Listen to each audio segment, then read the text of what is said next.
So we begin tonight a three-part session, a three-part course on the Akeida.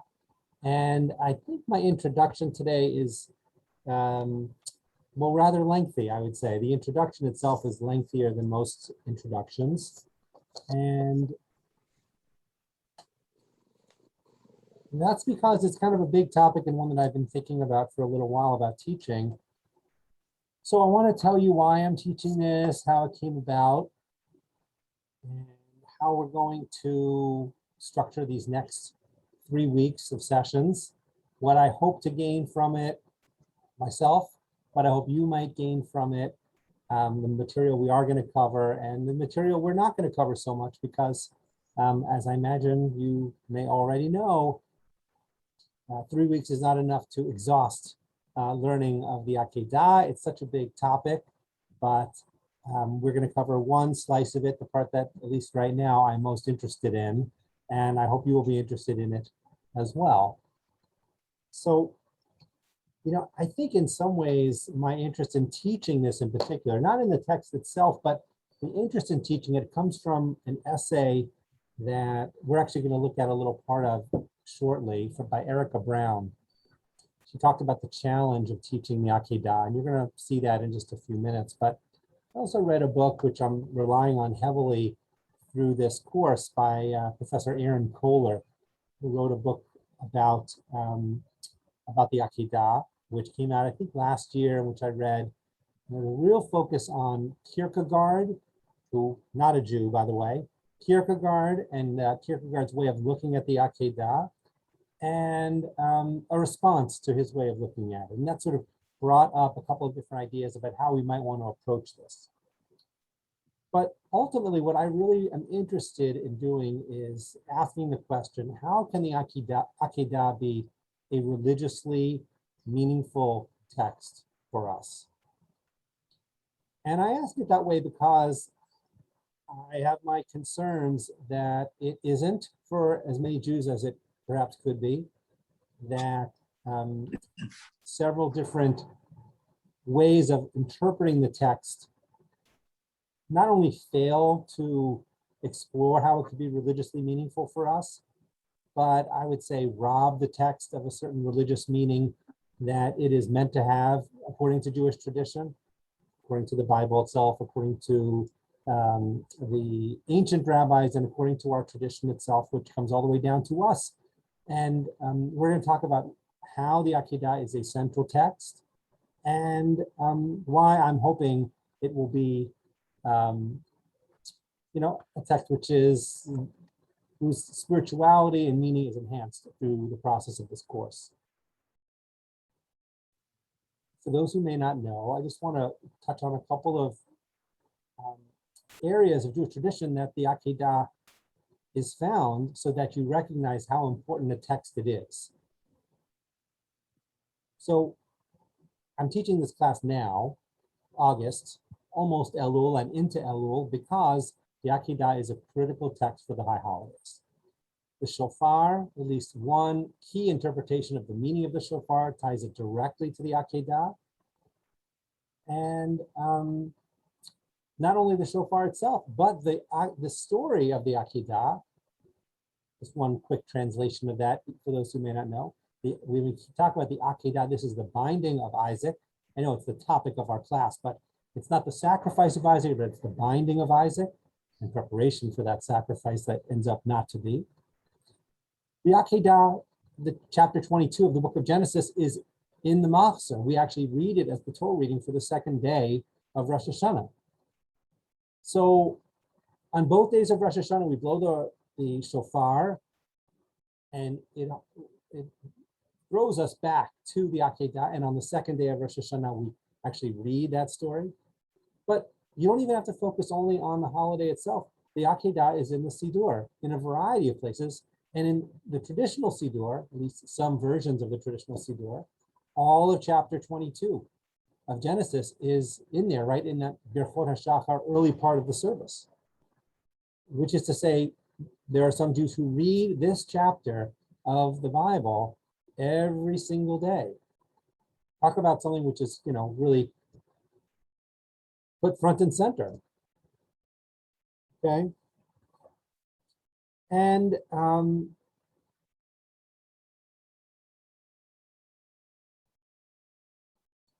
ultimately, what I really want to ask is, what is this story really about? Don't answer that right away, but what is this story really about? You will find many answers. It is about faith. It is about child sacrifice or the prohibition of child sacrifice. It's about Abraham primarily. Others would say, and the Midrash and modern Midrashim and different interpretations will really focus on different characters, so to speak. Maybe it's not really about Abraham at all. Maybe it's really about God. Maybe all of the Torah is about God. Maybe it's about Abraham. Maybe it's about Isaac. And of course, there are plenty of modern interpreters in particular, but not only, medieval and ancient as well, who will try to reclaim a spot for Sarah in the story, right? Even though she is absent. Perhaps it's through her absence that she is present in a certain way. So with all that in mind, let me do two things. First thing I want to do is I want to share the text sheet, which I sent to you in the reminder email that you got today. But for those who want to be able to have a little more control over the text sheet, you can get it there. But I'm going to put the texts on the screen as well.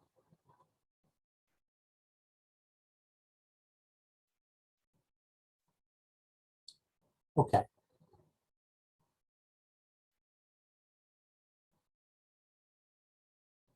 Here we go. I want to start with this. It's meant to be a funny line anyway, from Philip Roth, a really excellent early short story of Philip Roth called Eli the Fanatic. I recommend that story. This is spoken by a father of a religious school student, speaking to the rabbi of the synagogue. I think you gotta get the Newark accent for it too, to be really true to Philip Roth. I don't have that accent, but so the character says, this Abraham in the Bible was going to kill his own kid for a sacrifice. She gets nightmares from it, for God's sake, talking about his daughter. You call that religion? You know, I bring this because it is really a stand-in for not just the way fiction, but in particular the way religious thinkers, Jewish and Christian primarily, I'm more interested in the Jewish ones, but Christians as well, have over a long period of time, dating back centuries, have used the story to critique the story itself, to critique Abraham, to critique God, and through that to critique the entire idea of religion, or particularly Judaism. Professor John Levinson wrote an essay called Abusing Abraham, in which he details a whole variety of different ways in which people will claim that this is a terrible story, and one which perhaps which we shouldn't read, which we shouldn't teach, that we should be embarrassed to teach. I think if there's one thing that I really wanted to accomplish by going through the process of preparing these courses and then sharing them with you, is to find an answer and share an answer, so that to the question of, like, why is this so important? And how is it not just a big scandal?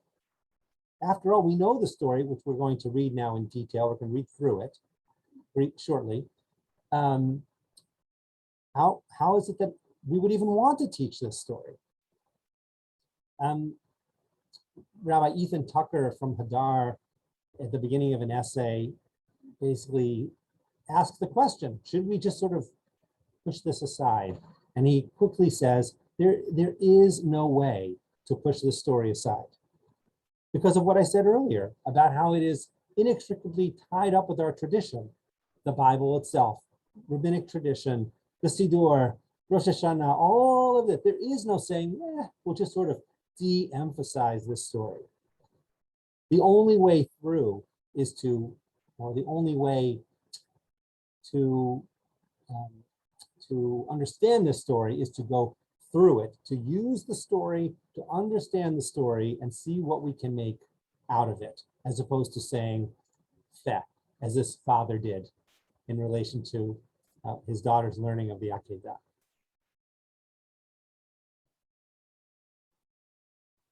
Here's Erica Brown. Actually, before I put it on the screen, Erica Brown, she's not exactly a household name, but in the world of Jewish learning, she's a little bit of a household name. Award-winning teacher, writer. She's been around for a while now. And in this essay, which I take part of a few words of it from this essay, she basically talks about the experience of teaching the Akedah and the frustration and challenge of it. I wanted to read some of that with you. Not to blame you, by the way, for what you have not yet said, but to talk about a little bit of what's behind my teaching this and my hopes for it. So here's Erica Brown, Religious Language and Modern Sensibilities, Teaching the Akedah to Adults. Teaching the Akedah to adults, even committed adults, is not the same as teaching it to children.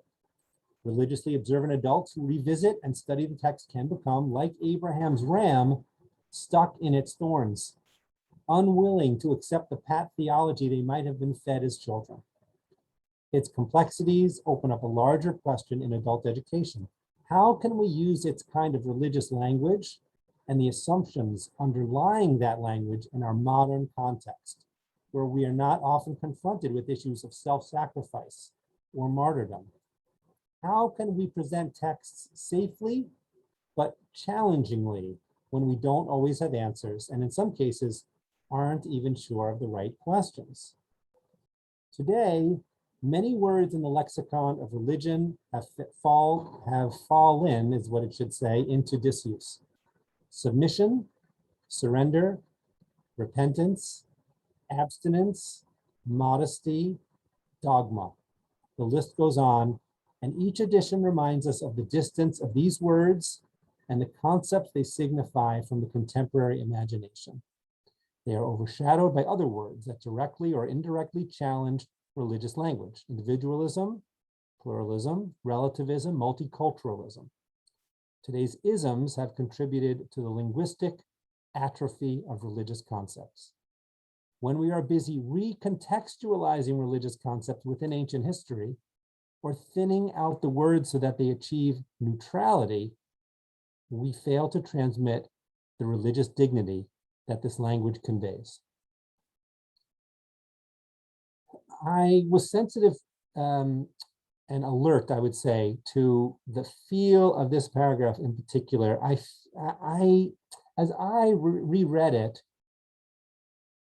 I think I was alert to sort of a political undertone of like, that one might find in our society. I don't know Erica Brown. I don't know her at all. I only know her work a bit. I don't get the sense that she is sort of by nature opposed to individualism, pluralism, relativism, or multiculturalism. But what she is saying is that to the degree that our society values these things or is based on many of these things, and I think we would have to argue that they are, and we might argue why that's a good thing, we have to realize that there's a gap between these words and traditional concepts, traditional religious concepts. And there's a danger of flattening out important ideas when we try to make them contemporary. I want this to be a contemporary conversation. I'm not educating Jews of the Middle Ages. I hope that together we're going to be able to use this today in our lives.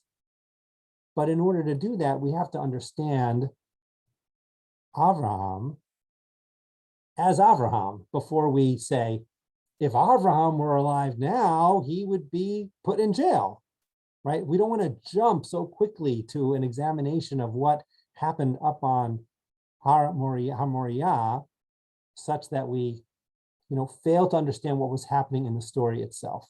And so, of course, that's where we're going to start, with the story itself, after one more word of introduction about what we're going to do in the next 3 weeks. Before I give you a little brief outline of the 3 weeks, let me pause here for questions or comments.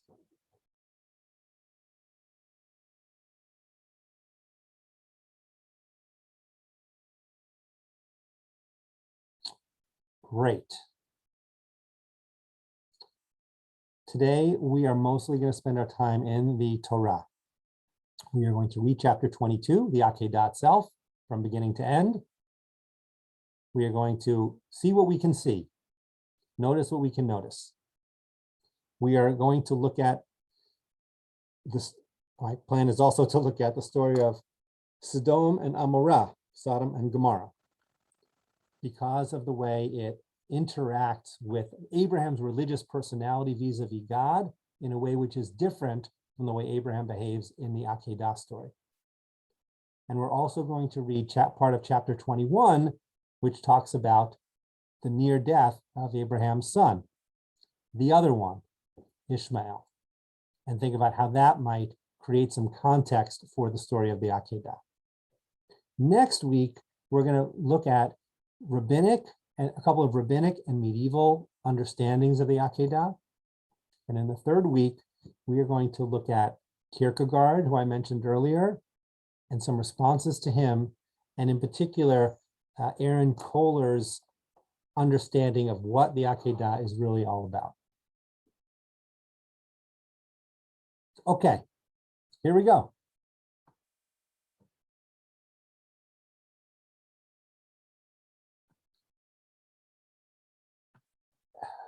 Okay, chapter 22.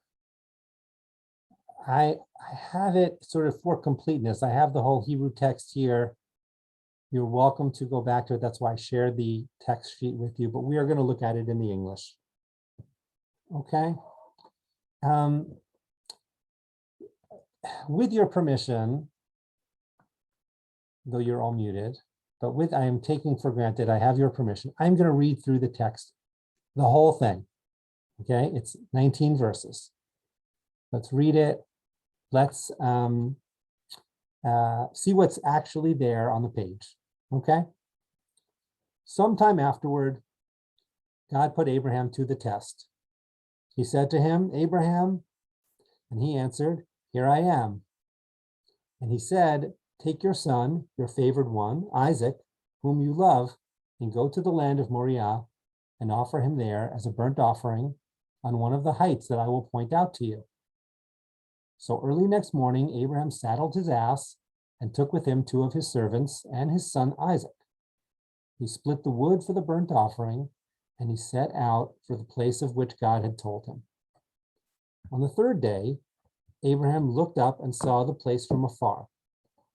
Then Abraham said to his servants, you stay here with the ass. The boy and I will go up there. We will worship, and we will return to you. Abraham took the wood for the burnt offering and put it on his son Isaac.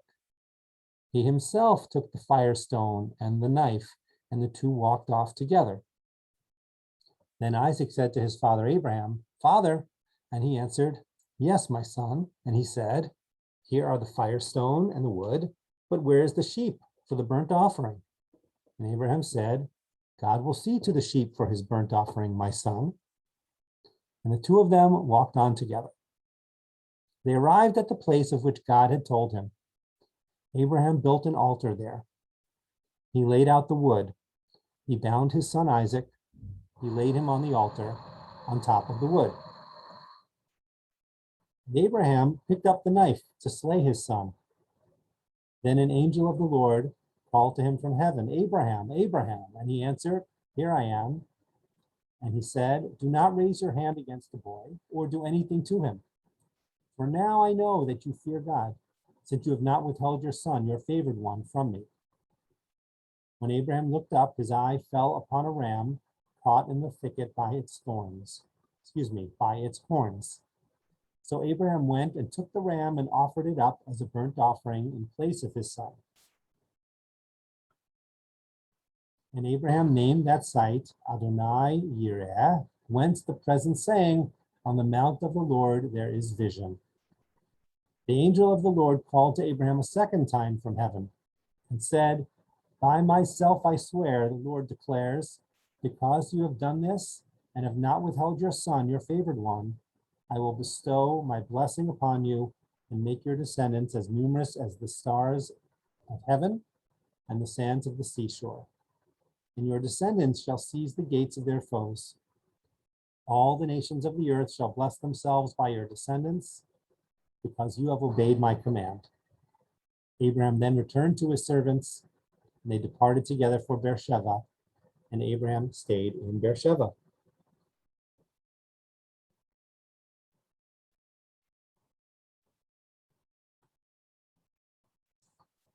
I know you were all nervous. You were wondering, how's this going to end? So let's please, if you would be so kind to, when you would like to say something, open up your sound and tell us, what's this story about? What is the main goal of this story? Yes, Kathy, it is very succinct.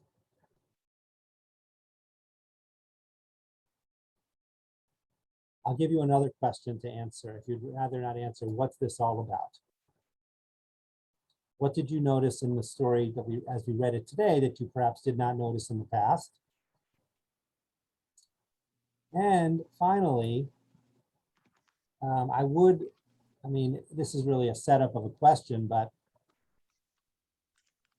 does Abraham pass the test according to the text? I'm happy to hear answers on any of that. Right, Rob. I think he passed the test. I always was struck by two bits of it that seemed to say that he knew it would come out okay. He told the servants that he and his son would return. He didn't have to say that, but he said it, and given he's Abraham, he wouldn't lie to them. So he really believed that he and Isaac would return.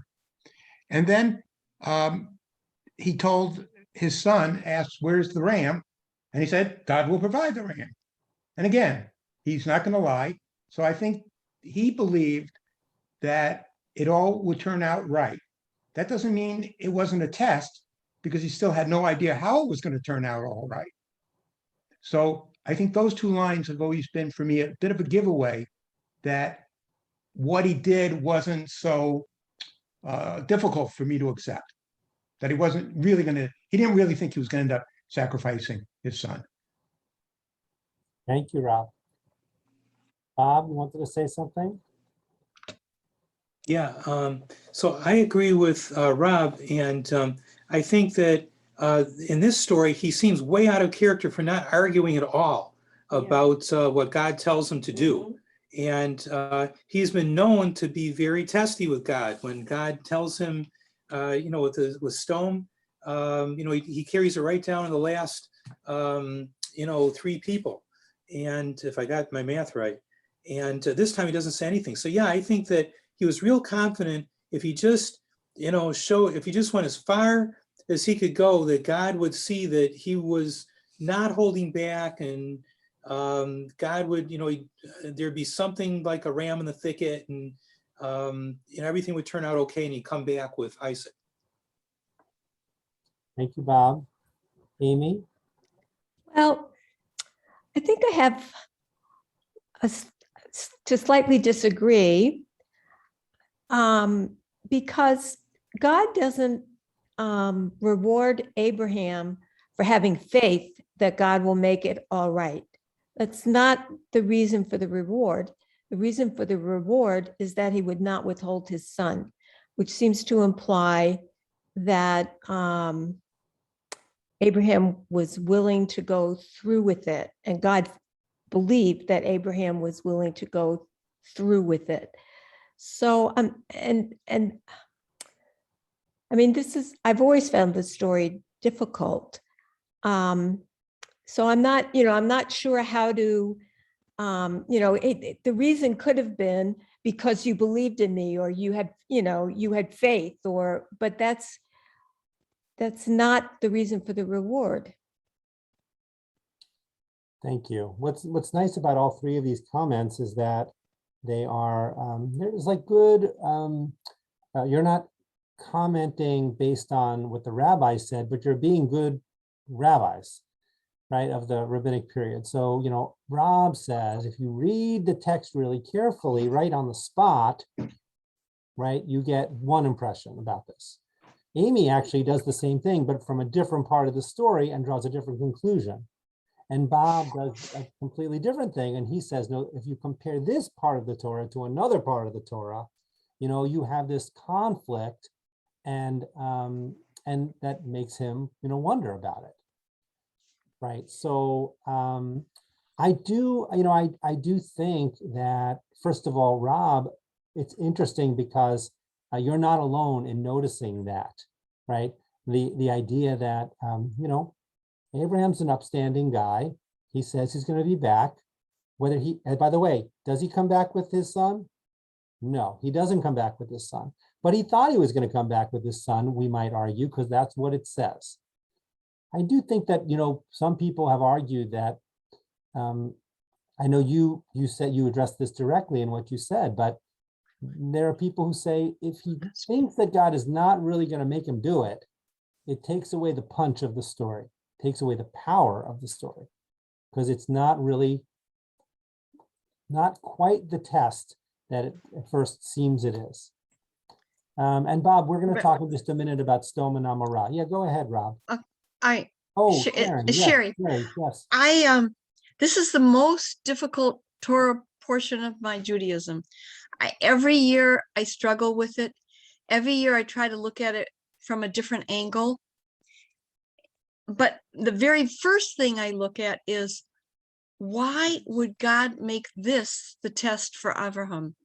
Because of all the other nations, it was an abomination to God that they sacrificed their children. And that was supposed to be a delineation between the Jews and the non-Jews, that we would not sacrifice to idols, and we would not sacrifice humans, and that we would be a different breed of tribe at that time, in that period of history. And so that shocks me. Why would God ask what is an abomination to ask Abraham to do to prove his worthiness to God? That's my first disagreement with the Torah. And then that Abraham would console console Isaac and say, God will provide for us. And it's not that Abraham never lies, because he did lie to the Egyptians, and he said Sarah was my sister, so he has lied in the past in history. So I can't count on that. And that everything would work out right. He raised the knife to Isaac. And Isaac knew he was going to be sacrificed. And then the ram appeared. That's another question. And also the question, the son that you love. Why was Ishmael not the son that he loved? To me, Abraham showed a lot of despondency and caring for Ishmael when he had to send him away, and God reinforced that he had to send him away. He probably wouldn't have done it if God hadn't reinforced what Sarah said. So that's another issue. And then last one, Sherry. All right, we come to the issue that Isaac never returned to the tent of Abraham, and his mother died when she heard the news that Abraham was going to make a sacrifice, and had taken only Isaac and 2 servants, but no animal with him. So what happened to Sarah? And then Isaac returned to the tent of his mother. He returned to Sarah's tent and stayed in Sarah's tent till virtually the end of his life. He never traveled to another area. He never left that point of security. So how threatened was he that this was just waiting for God to supplant him with a ram? Those are my questions. I know that's a lot, but well, so it is a lot. We're not answering any of them right now, but I appreciate you asking all of them. And I really appreciate you commenting on all of this. I think they're all good questions, but we're not going to be addressing all of those right now. I would say in just a moment after we hear from Julia, I'm going to push my original question since no one has really answered it. And I think it's probably important for us even early on to ask the question of what is this story about? Julia, you don't have to answer that question, but please, whatever you were going to say. I guess, you know, in the end, God blesses Abraham, but Abraham's already been blessed. I mean, this isn't the first time that God blessed him, and it's not the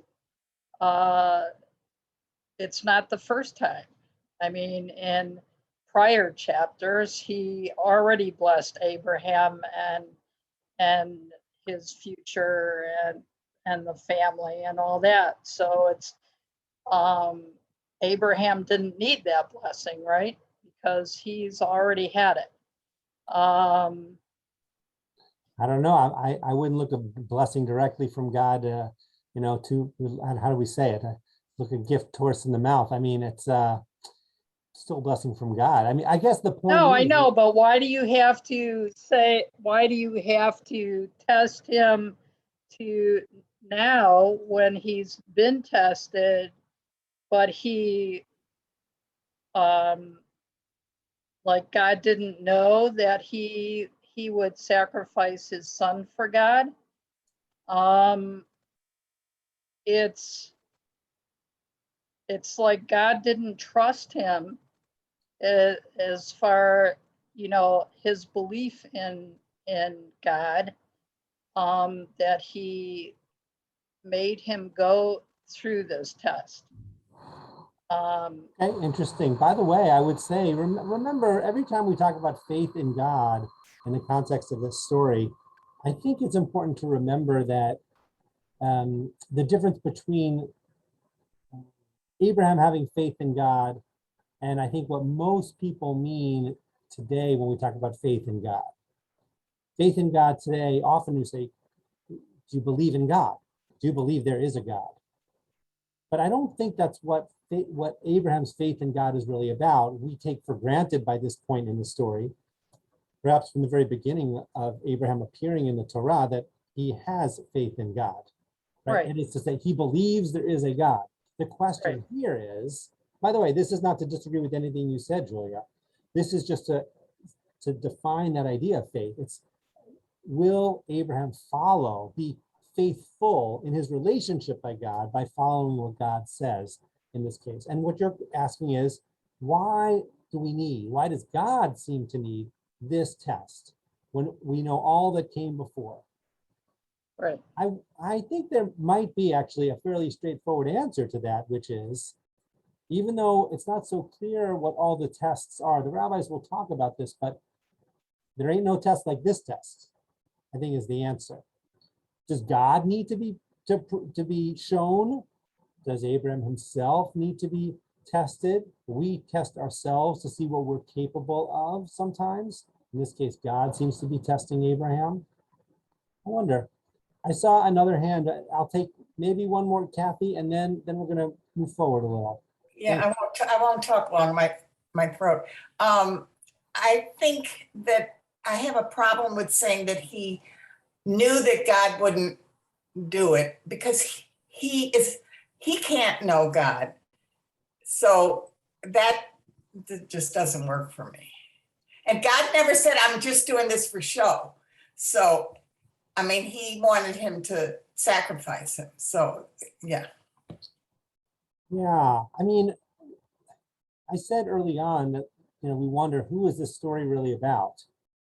And, there have been a lot of people over the years who make it only about Abraham and seem to completely forget about Isaac.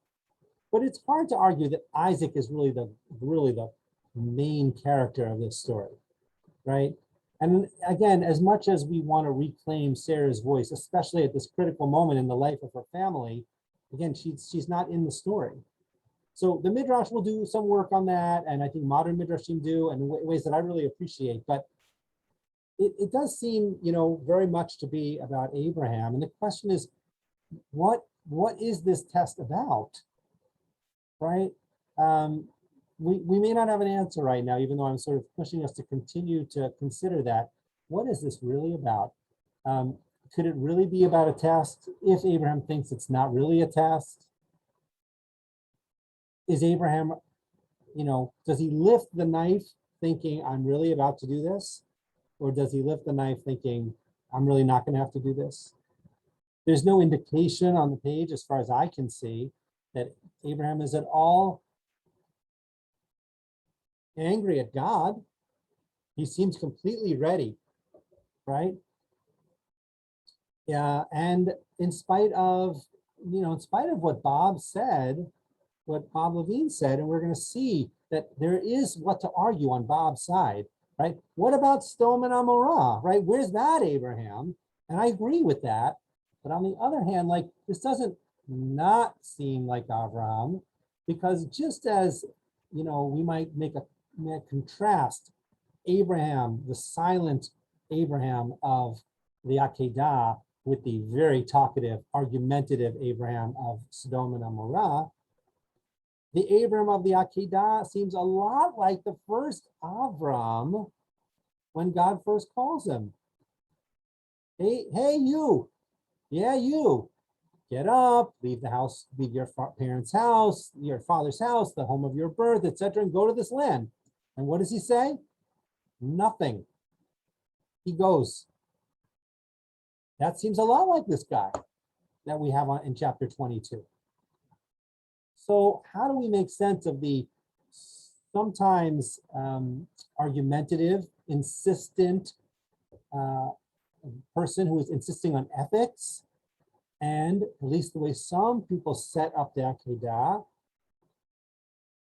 this guy who is about to kill his son and doesn't seem to have anything to say about it? How could that possibly be?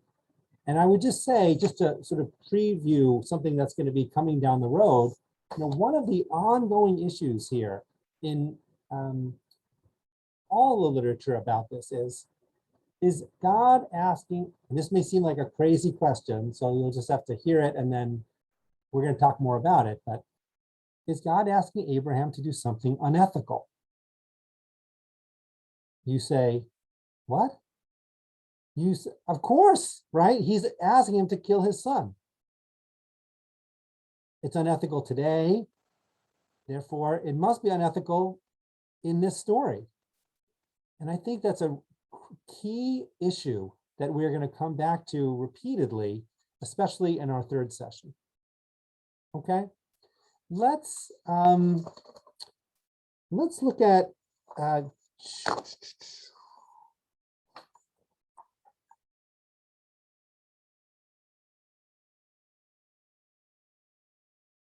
oh, I did want to say one other thing. I'm sorry. Before we go to the next story, Isaac, I wanted to say a word about Isaac.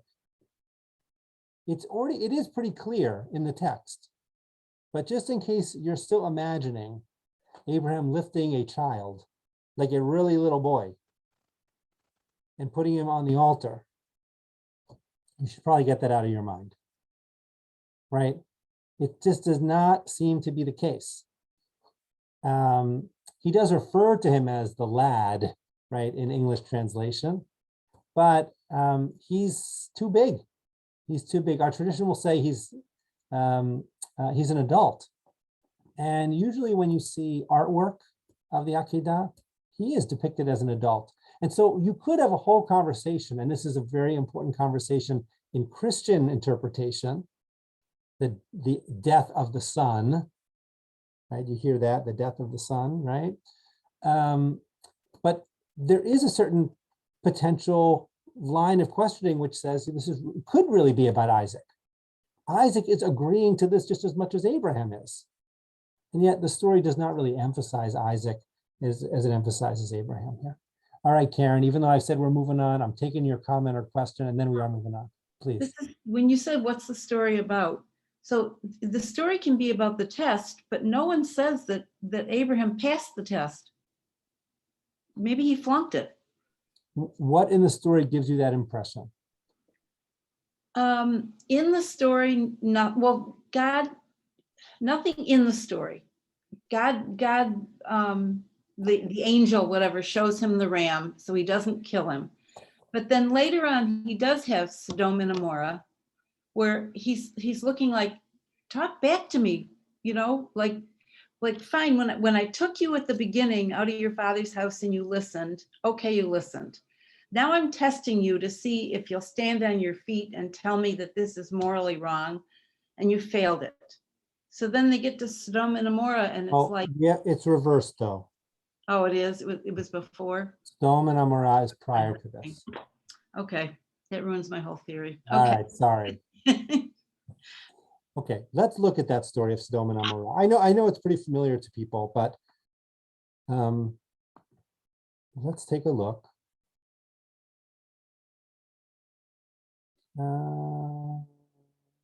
Here it is. I pick it up already in progress. Okay. This is for the record. Earlier in chapter 18 of Genesis, God has appeared to Abraham. And then you have the three angels, and they bring them in, and they feed them. And after they feed them, then they're like on their way. And Abraham follows them out. Now the Lord had said, shall I hide from Abraham what I am about to do? Since Abraham is to become a great and populous nation, and all the nations of the earth are to bless themselves by him. For I have singled him out that he may instruct his children and his posterity to keep the way of the Lord by doing what is just and right, in order that the Lord may bring about for Abraham what he has promised him. Then the Lord said, the outrage of Sodom and Gomorrah is so great, and their sin so grave. I will go down to see whether they have acted altogether according to the outcry that has reached me. If not, I will take note. The men went on from there to Sodom, while Abraham remained standing before the Lord. Abraham came forward and said, will you sweep away the innocent along with the guilty? What if there should be 50 innocent within the city? Will you then wipe out the place and not forgive it for the sake of the innocent 50 who are in it? Far be it from you to do such a thing, to bring death upon the innocent as well as the guilty, so that innocent and guilty fare alike.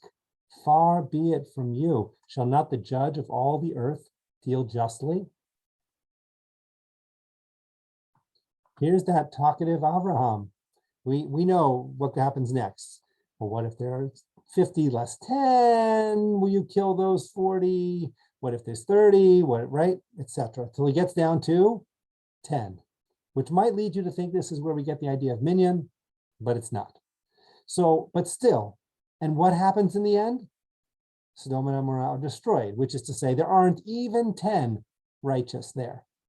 That's not the main point for us. The main point for us is that Abraham finds his tongue in this moment. It's important, right, according to God's internal dialogue, which we're able to hear in the Torah. God wants Abraham to be the kind of person who will stand up for what is just and what is right. And he does. Abraham,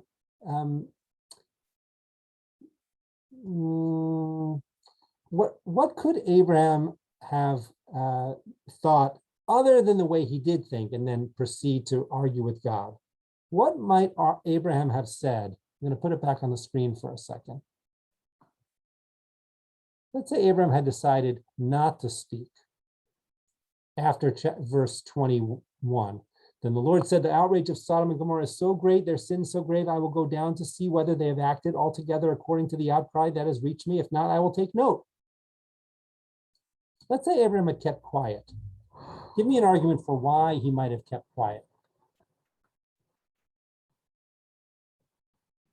Isn't that what Noah did with the flood? I mean, God said, I'm gonna drown everything. I'm starting over, build an ark. And Noah said, all right, aye, Captain. Like, that was it. Because, I mean, one could think, why question the divine? Like, this is going to end poorly. They are going to do what they want. And like, Noah just built the ark and Noah was kind of done with it. And it seems like that's maybe smart. Let me ask you, so let's stop there for a second. So Noah doesn't say anything. My question really is, and you just said it a moment ago, like, why does Noah not say something? Or why might have Abraham not said anything? What goes through our mind what does he think about what God said? We know what Abraham thought because we have the rest of that story. He thought, I can argue with God about an ethical issue. It seems to me, Abraham says, that God is going to do something which is not right. And therefore, it is my opportunity, obligation perhaps, to speak up and ask God to reconsider. So in the Noah story, we don't know, and the rabbis have a lot to say about why Noah is so quiet. And they have a lot to say about why Abraham is so chatty. Maybe chatty is a little too, informal, but why he is so motivated to speak in this moment. But it could have been that, like Noah, I like that connection. Maybe Noah thought, well, God's right. It is terrible what these people all over the world are doing. By the way, the tradition would say, yeah, it is terrible. That we don't say, yeah, God was wrong to destroy the world. Ultimately, he regrets that everything that happened, and he says, I'll never do it again, etc., etc. God doesn't seem unsure about whether Sodom and Amorah is worthy of punishment. But Abraham wants to give it, the old college try. Which all of this is to say that when Abraham thinks that something is wrong, being asked, he sees God doing something wrong in this case, or perhaps if he's asked to do something wrong, he could speak up. Which then shines a light on chapter 22 and the Akeida. We ask, I think rightly, why doesn't Abraham speak? But I find that most often when people say, why doesn't Abraham speak there, it's an accusation, not a question. At least one potential answer for why Abraham doesn't speak is he doesn't see that anything unethical about the demand, the command. But that may seem hard to believe, but we'd have to come up with another explanation otherwise. I mean, and there could be others for why Abraham chooses not to speak. Wendy, please. This might be kind of far out, but something that kind of just occurred to me is Abraham was essentially told by God that he should follow Sarah's instruction and let Ishmael and Hagar. Hagar let them go. Yeah, let them go, which essentially, if you think about it, could be writing the death sentence. So Abraham has already been told by God to let one son go and risk dying. Maybe he felt that God was asking him to do it again.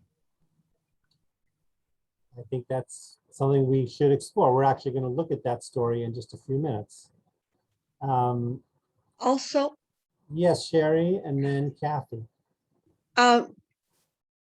God is all-knowing, and in that he had said all of Sodom and Gomorrah was beyond saving, and Abraham wanted to believe that there was some redemption, but also Lot was of his own blood, and he wanted to save his own blood. But in the redemption of Lot, I mean, it's unknown at that point in history, but Lot and his daughters did some abomination also. Right, but So, but Sherry, I think this is going a little bit too far afield. I mean, maybe God is all knowing with Isaac. well, it could be, but I would say that both of the stories we've looked at so far do not really present an omniscient God. If God knows everything, then he knows how Abraham will respond in Sodom and Gomorrah. He also knows that Abraham doesn't need to be tested because he already knows Abraham. In fact, But maybe story, the test is not for God, but the test is for Abraham to know so, himself. okay, so if we want to posit that, that is certainly a possibility. Kathy, please.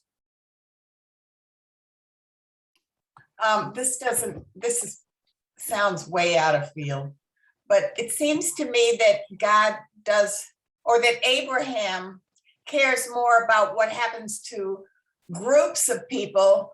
I mean, he put his own son at risk. He put his wife at risk. He sent the other Ishmael away. So it feels to me like he thinks he's not very good with his interpersonal relations in his family. So I can see how you build that case a little bit, right? Of course, we get to see the inner workings of his family very closely because of the nature of Torah and the focus on Abraham's family. So I can see that, right? But it also assumes already that he's not doing the right thing, right? That it assumes, I would say, counter to the way the Torah tells the story, right? The Torah doesn't say that he did the wrong thing with Ishmael. It doesn't say that he did the wrong thing with Isaac. And he doesn't say he did the wrong thing by going down to Egypt with Sarah. The rabbis will have some things to say about all of these issues. And in some ways, the rabbis will critique him for each of these, sort of as you're implying, right? That there could be like certain things he didn't do right. But from the perspective of the Torah, it is a little hard to see. I mean, we could make arguments about, by the way, just to give an example, I'll give it in a minute. When we talk about Ishmael, I'm going to give an example of how the Torah itself might be critiquing Abraham in a very broad way, actually. So thank you, Kathy. Rob Kleinberg, go ahead, please.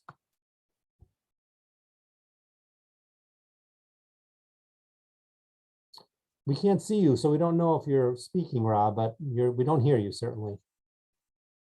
I'm sorry, I forget to unmute. Okay. So in 18, God already says to Abraham, he's going to become a great and populous nation. Yes. So Abraham knows this when we get to 22. The other thing is, in 18, he had a discussion with God that said God was going to wants to do the right thing. So we don't want to kill all the people if it's 50 righteous, on and on. So there were two things that Abraham knew. God wants to do the right thing. So however this thing with Isaac's going to work out, it's going to be the right thing. And two, somehow my descendants are going to be a great nation. Both of those would provide some comfort going into the Isaac story. Interesting. Yeah, I appreciate that. I mean, I do think that, I think people know this, but let's just talk it out for a minute, like just to remind ourselves, Abraham is old. He's old when he is first called. Avram and Sarai, they're already advanced, right, in their lives, and no children. And it's really hard. And it's like a key part of this story, right? And then Hagar and Ishmael, and maybe that's going to be my heir, says Avraham. No, God says there's going to be another one. They get this message that, Sarah is going to give birth. And of course this is why she laughs. How is it possible at my age? Because she's old and he's old.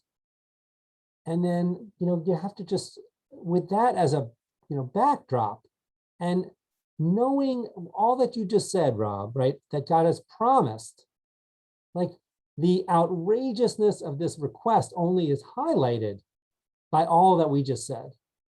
How is this possibly going to work out? Yes, I know, right? Abraham says, or we might say, Abraham is a man of faith and he trusts God, and he went, look what he did. He's done all this stuff and God has been with him and God protect. And still, how is it all going to work out? So I'm just emphasizing the same thing, but from the flip side of the coin. You say, he knows it's going to work out. And I say, how could he really know that as a human being, that it's all going to work out when the one thing, which was like the final crowning moment, the birth of this son as an heir, he's carrying the wood. That is a bad day. And I guess, since we never got around in the early parts, I never got like a real, what is this story about? So I'm just going to offer one possibility, which is that, this story is about, I'll give you two words: pain, living a life of challenge, and of sacrifice. And sacrifice in the way that, we use it. Living a life in relationship with God can be challenging. Not because God's going to tell you and me to bring your child up to Mount Moriah. If God does, I'll say it now, right? If God does, don't go, right? It's got to be at least one of the messages of the story, right? That's not what God wants from us. We don't do that. But the strength of Abraham is being tested here. I mean, remember, it's not only the act in the end, but the fact that he leaves feeling how we must imagine he feels. The rabbis will emphasize that he gets up early. Abraham's an early morning guy throughout many stories. That's why Shacharit was, according to the rabbis, instituted by Abraham. He's a morning person. He gets up, he's a guy who goes and follows God's command. But I can't help but thinking that 3 days of walking is got to be 3 days of pain. But it's 3 days of pain. It's not a day of pain and then he says, forget about it. It's not 2 days and he says, you know what, let's see if we can find a goat. It's 3 days, all the way to the top of the mountain with the altar and the wood and the kid, all of it. And I think that's at least part of what we need to think about as we're studying this. And in the end, also what is it telling us about our lives? Maybe, you, unlike all other human beings, have had an easy life, but, right, I say that jokingly, we all have had challenges, and perhaps challenges in our religious lives as well, feeling tested in a certain way. And do we go on or do we not go on? What it means to go on or not go on in our context is going to be radically different from actually walking up the mountain with Isaac. But it's related, so we have to look at that as well. And I think that's why we want to look at chapter 21 of Genesis, because even though Abraham isn't bringing his son up to the mountain, there's a real challenge here, a real challenge of strength and dealing with pain and adversity, and some of that comes right at home. I mean, as Kathy pointed out, a lot of it comes right at home for Abraham, the adversity in his life, his relationships. Let's take a look.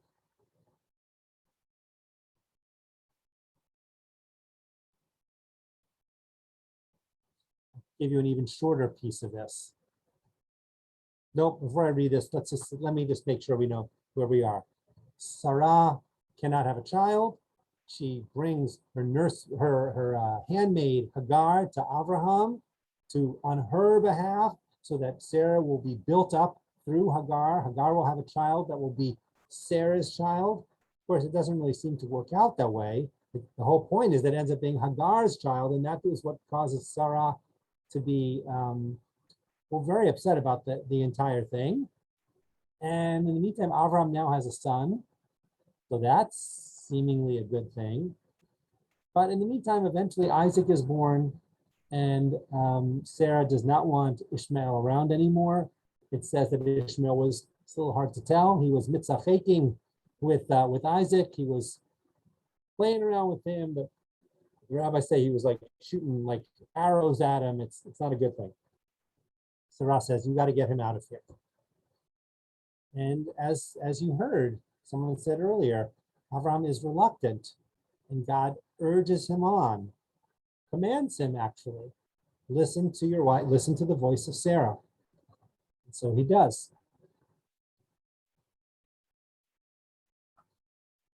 Remember, Abraham's the morning guy. Early next morning, Avram took some bread and a skin of water and gave them to Hagar.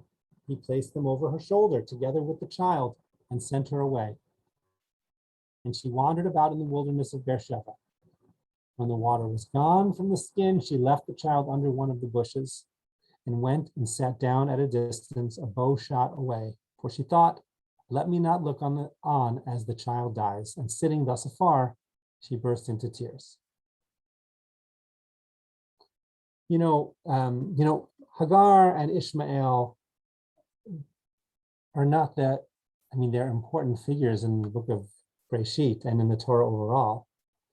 But they end up, Ishmael is the father of another nation. He's not our guy in that sense. But, you'd have to be hard-hearted not to see that as terribly sad. Why did she get lost in the desert? We don't really know. Why do they seem not to have enough food and water? We're not exactly sure. Did Abraham not really give them enough? Or because they wandered around and then they ended up with not enough, and just this is what happens out in the desert. Where exactly are they going? Remember, Avram did what God said, or at least, what God said, which is to do what Sarah said. And what is the result? The near death of his son. Right? I think it took me a while. I'm sure I didn't come up with it myself even. Maybe it just took me a while to hear someone say that. I'm not sure why it doesn't seem from a young age, and maybe it did to you, but it seems so obviously parallel to me now, but it didn't. And maybe that's because Ishmael's not Isaac. Hagar's not Sarah. But, this idea that Abraham ends up being put in a situation and then follows through, at least as God seems to command him to do, creating a situation which almost brings the death of his son, really prepares us in a certain sense. This is chapter 21 we were just reading. The Akeida is chapter 22. It's the next chapter. Karen. Is there any tie-in between Hagar seeing that well of water and Abraham seeing the ram stuck in the bush? I like that a lot. I don't know what to do with it, but both things were there and they didn't see them. Yes. They just Yes. seem- Yes. Hold on, it's not on this page here. Let me just take a quick look. Yes. Yes. Vayishma Elohim et kol hana'ar, vayikra malach Elohim el Hagar. God heard the cry of the boy, and an angel of God called to Hagar from heaven and said to her, what troubles you, Hagar? Fear not, for God has heeded the cry of the boy where he is. Come, lift up the boy and hold him by the hand, for I will make a great nation of him. This is even before the seeing, right? An angel says, don't worry, this child is not going to die, and this child is going to be a great nation. There's a direct parallel to the next chapter already. And then God opens her eyes and she saw a well of water. Abraham, his eyes aren't opened there, but he lifts his eyes, I believe. He looked up, yes. Vayisa Avraham et einav. Still, to see what was already there that you couldn't see before, the involvement of an angel, the promise right? It's in both of these stories. Avraham, in some ways, as we sort of build these stories, I keep thinking back to Sodom and Amorah and the power of that story. I love that story, right? I think it is such an important story for us, for Abraham and for us. But, I think there's a challenge. And I mentioned Rabbi Ethan Tucker, who wrote this piece, which I'm going to come back to over the course of these weeks. He talks about Rabbi David Hartman, and the way he understands the Akeida, and in particular, how he understands chapter 22 versus chapter 18. Hartman says, Abraham, the real Abraham, is the Abraham who argues on behalf of Sodom and Amorah. The Abraham in chapter 22, that's just one time. That's not really who he is, and not really who we should be. But if Abraham listens to God when God tells him to go, and Abraham goes, and God listens to Abraham, Abraham listens to, did I say that all backwards? Let me say that again. Abraham listens to God when God says, Lech lecha, go. Abraham listens to God when he says, listen to your wife. And he does. Abraham listens to God when he says, take your son. Who's the real Abraham? And I do not mean this as a critique. I just mean this as, we're looking at the preponderance of the evidence. Abraham is a person who, generally speaking, listens to God. In the context of God's desire stated in the story itself for Abraham to become a person who works for justice, Abraham speaks up on behalf of justice. It works out nice in that story. But to expect Abraham to speak in that moment might actually be out of character.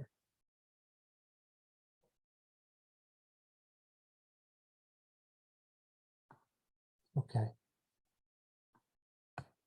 So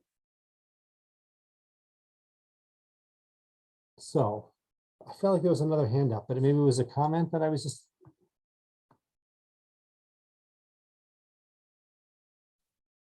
Okay, great. Okay, so here's what we have.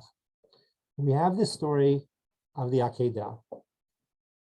We know, because it says at the very beginning, that it's a test. We can see on the face of it, at least on the face of it, again, there are people who will look very carefully at the end of the story and make arguments that Abraham wasn't blessed in the way we think in the way we might have thought, that maybe there's criticism of him, right? Oh yes, I forgot. I was going to say something about Hagar and criticizing Abraham. There is a rabbinic thread which basically says that the reason we end up as a people enslaved in Egypt is because of the way Abraham and Sarah treat Hagar, who is an Egyptian. So that, talk about a very broad critique, far-reaching critique. But on the spot, it's hard to make the argument that Abraham did the wrong thing, because the Torah doesn't seem to say he did the wrong thing. He does precisely what, maybe not precisely, but he does what God asked him to do, which is to listen to Sarah and Sarah's concern. Okay. If we go back to the story, I'm going to just sort of scroll through it a little bit for you. Go back to our initial story, what we're here to discuss, which is the Akeida. Just look at this and see how much silence there is in the story.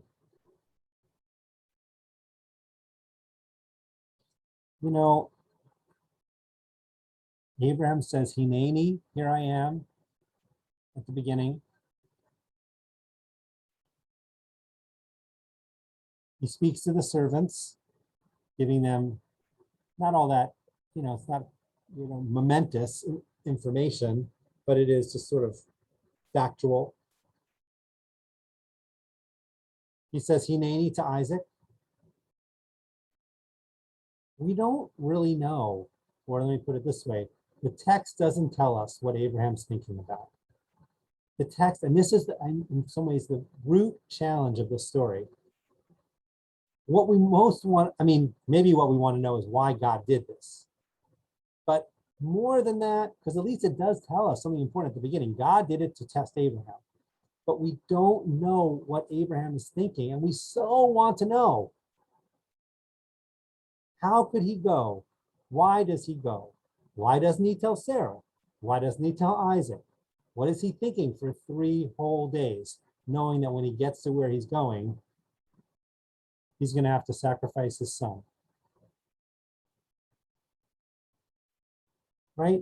Even at that last moment, he doesn't say anything. Right? They set the altar, they put the wood, he lifts the knife, he doesn't say anything.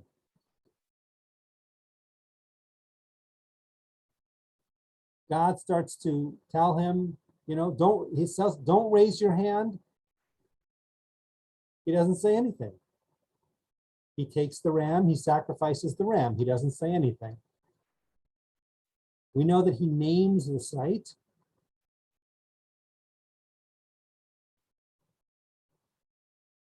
And then he leaves. We don't know what Abraham thought of the test. We don't know what Abraham was thinking about during the test. And we don't know what Abraham was thinking about after. And I would argue that this is in some ways, maybe ironically, or maybe this is exactly the way you think about literature. That is exactly what makes the story so interesting and so open to possibility, is that we don't know the answer to that. If we knew what he was thinking, we wouldn't need so many midrashim about it. We wouldn't need so many different areas of interpretation. But we don't know. What we do know, though, is important. That hineni is an important word. We didn't talk about it when we first read it. Hineni is, I mean, in some ways it's circular, because the reason we know it partially is because of Abraham, but we also know it from others who say hineni. Here I am. That's not that is not a I'm over here. It's not the same thing. Hineni is a word that shows preparedness to act, and usually preparedness to act on behalf of another. Right? It's interesting that Abraham not only says hineni to God, but to Isaac. Abraham, ironically, also is there for, I'm there for you, Isaac. We have to wonder about what that means. But other than his preparedness to act and his willingness to act, and I'm going to keep emphasizing this, there doesn't seem to be any doubt. There's nothing, well, I would say there are several things in the text which show that Abraham is ready to go and ready to carry out the command. It's much harder to find things that indicate that he is not ready to go, right? He says hineni. He leaves first thing in the morning. He eliminates, right? You could argue, and this is a little harder argument, but maybe the reason Sarah is not there in the story is because that would slow down the action or end the action. You're taking him where? Right? And it's not that she would be wrong, right? She hasn't been commanded to do anything, and it's her son. And the lack of speaking indicates his readiness, right? You just go about doing it. I mean, I never actually thought of it until this moment, but you know how we try not to, or we know we're not supposed to, even if we're whispering to our neighbor. You're not supposed to talk between washing your hands and eating and hearing motzi and eating the bread, because you are connecting, it's all one, right? You go from one thing to the other. You're not supposed to like wash your hands and then go wash your car and then like go for a ride and then come back and eat the bread. Abraham hears the command and he goes step by step by step to fulfill that command. I mean, we'll just say that, you know, it is in spite of my insistence along the way today, and I will continue in this vein in the next 2 weeks, that Abraham doesn't seem to be doing anything that he thinks is wrong. You know, as I said, right, we don't kill our children. And I recognize that it is a hard story, as you know, as Sherry said, like it's a hard story to manage to read, but our tradition has centered it. And I think some of what we talked about today is part of the reason. I think we will talk more about it. I mean, we will talk more about it next week, and I hope it will become more and more clear why the tradition does that. Wendy. I think this is probably kind of off the wall, but it popped into my head. So what I'm kind of seeing is the parallel between Abraham sending away Hagar and Ishmael and the Akedah. He sends away Hagar and Ishmael with no guidance, no direction, just gives them a little food and water and says, off you go, and risks their lives. And if I'm remembering correctly, they wind up in Beersheba. Am I right? The Akedah at the very end, when Abraham is going back, he stops in Beersheba. It's like the story comes full circle. Well, Abraham seems that's where he's living. Okay. So, yeah, Beersheba becomes like this really, you know, this is like each of the patriarchs, matriarchs, like they have like a spot, right? So Beersheba is always associated with Abraham. Oh, okay. Yeah. Jeff. You know, one of the things that makes me think about Abraham being so silent is, you know, the only thing that's going to come out in the end that could be good is that Abraham's relationship with God is going to be good, because every personal relationship, every relationship with every other person is a bad ending, no matter what happens. If he kills Isaac, it's going to be awful. If he doesn't kill Isaac and Isaac sees him raise the knife to him, or that his father would even sacrifice him, you know, that can't be a good relationship later. If he goes back to, sorry about my dog. If he goes back to Sarah and he killed his son, that's awful. If he doesn't, even the fact that he took his son to sacrifice is awful. He got rid of Hagar and his other son. Everything's awful. So the only good relationship is left is with God. Very interesting. So this in some ways it sounds a little bit like what Kathy was saying earlier, I think, right? His interpersonal relationships are really challenging. So I would just say this, I mean, so we are, look, I posited a few minutes ago that maybe the reason that Sarah's not in the chapter is because he doesn't want to tell her, because she's going to slow him down. But let me offer a different possibility, and it relates to what you said, Jeff. Maybe what I said is not right. And Sarah's just not in the story because it's not really about her. But maybe if Abraham is not arguing with God about this, and Isaac doesn't seem to argue about it when his dad is tying him up, maybe Sarah wouldn't have argued about it either. You know, Ishmael, and by the way, and then we come back to testimony from the Tanakh itself. So on the one hand, you know, Abraham will make a plan for Isaac's marriage, but Isaac's not around for that. And in fact, we don't see Abraham and Isaac together again. So this highlights what you're saying. So it's more proof to your point, Jeff. But flip side is maybe and maybe this is sort of the old truism that people always get there for the funeral.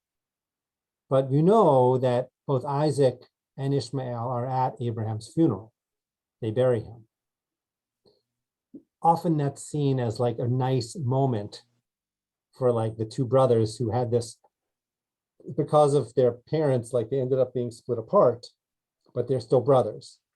But the other thing about it is that it just might not necessarily be so, that Ishmael is angry at his father for sending him away, or that Isaac is angry at his father for the Akedah. I mean, look, I'm not saying that if my dad brought me up to a mountain, I would be okay with it. But I think the Torah, it's not so clear that, I mean, that litany of things that you gave, Jeff, in some ways, they make complete sense to all of us, I'm sure. But, it doesn't say that Sarah, we don't know what Sarah thought about this, right? We don't know that Sarah ever found out. The Midrash will make something of this, but we don't know from the Torah, right? Maybe Sarah, like Abraham, would have followed what God said because what God was asking was not unreasonable or wrong. Maybe had Abraham said, hey, here's what God told me. You should come with me. It's important for us both to do this. I don't know. I mean, I have no proof of that either. That's not in the Torah. But it is the move to like assume that what Abraham is doing is wrong leads to all of that, and that's why this goes wrong and this goes wrong and this relationship goes wrong. But maybe it's not so. Bob. I don't know what Sarah thought about, she thought it was the greatest thing that, God says it's so fine, but I know it wasn't real good for her health. And the inference is that I would draw from it is she found out and it killed her. Yeah, but that really is an inference. And of course, I imagine I know, Bob, the Midrash, which says that that's exactly what happened, but that is not what the text says. I mean, it's not a crazy, by the way, Midrash or no Midrash, it's not a crazy inference, right? Last time we don't see her, the Akedah happens, and then we hear that she died, right? So it's not completely unreasonable, but nor is it like, it's not really the strongest argument.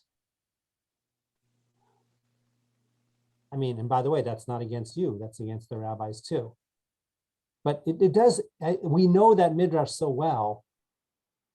I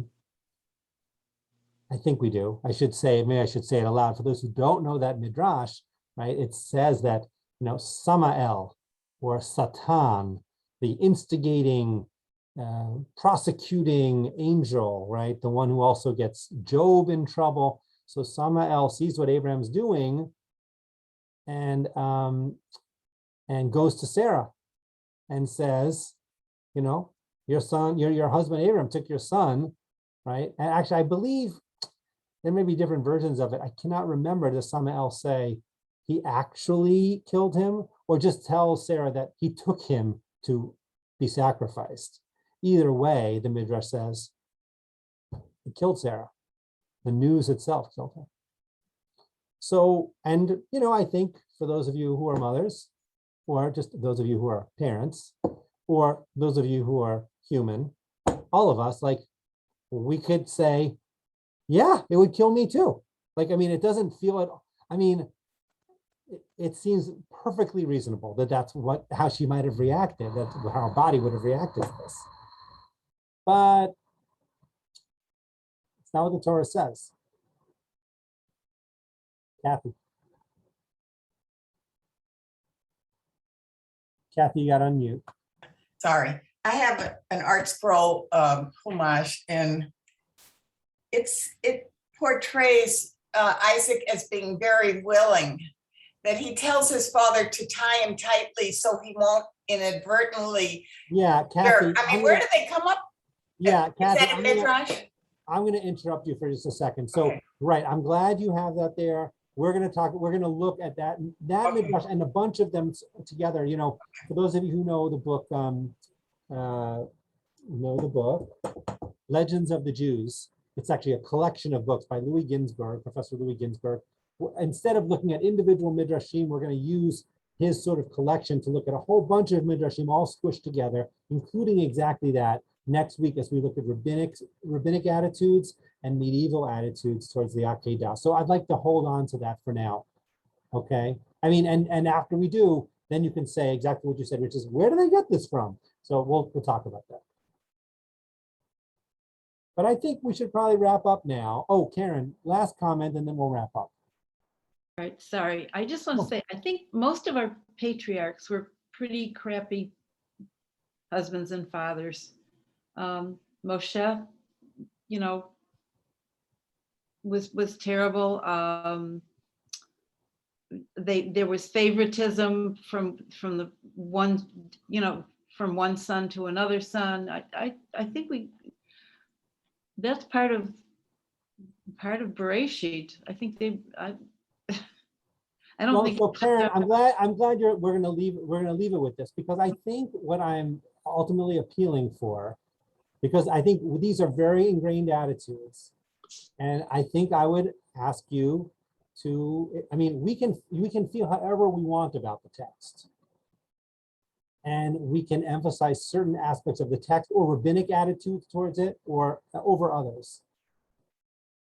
But I think that, you know, we're talking about the Akedah, and you said that within the context of the Akedah, right? And I think I would just say to you, show me in the Akedah story where it says that Abraham doesn't seem like a good father. Now you might say the very idea that he brought his son up, but the Torah does not say that. It very much does not say that. There is no indication in the Torah that the Torah is criticizing Abraham for bringing Isaac. You might say, well, that's preposterous. Of course it's wrong. But we may have a bigger problem.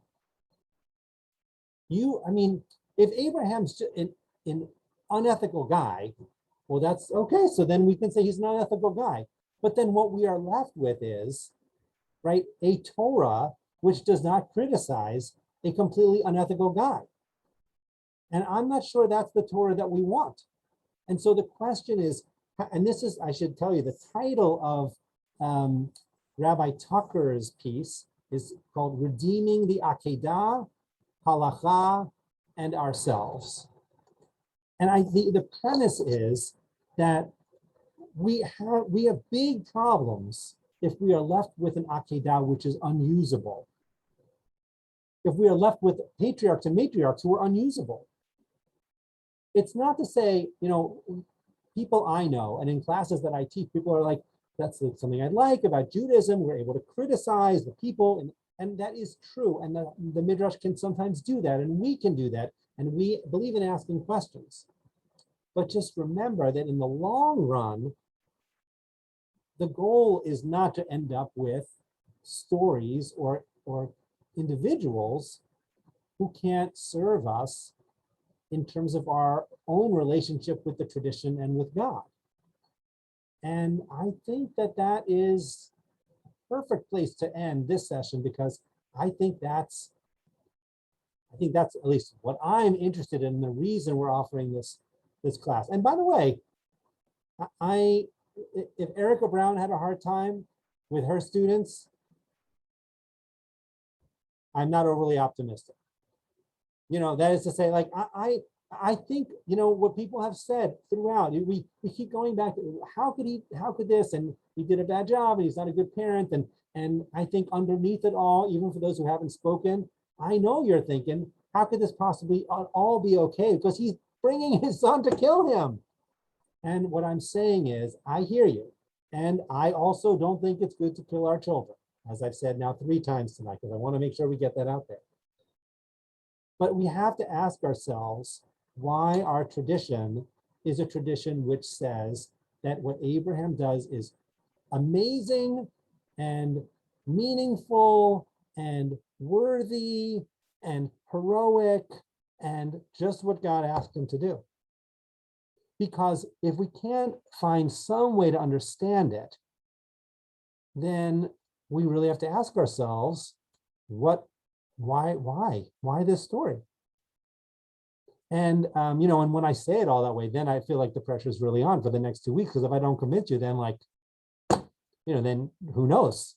Rabbi gives class on Akeida, 20 people convert to who knows what, you know, that's it, you know? So that's that, you know, and luckily for me, I'm not putting it all on myself, right?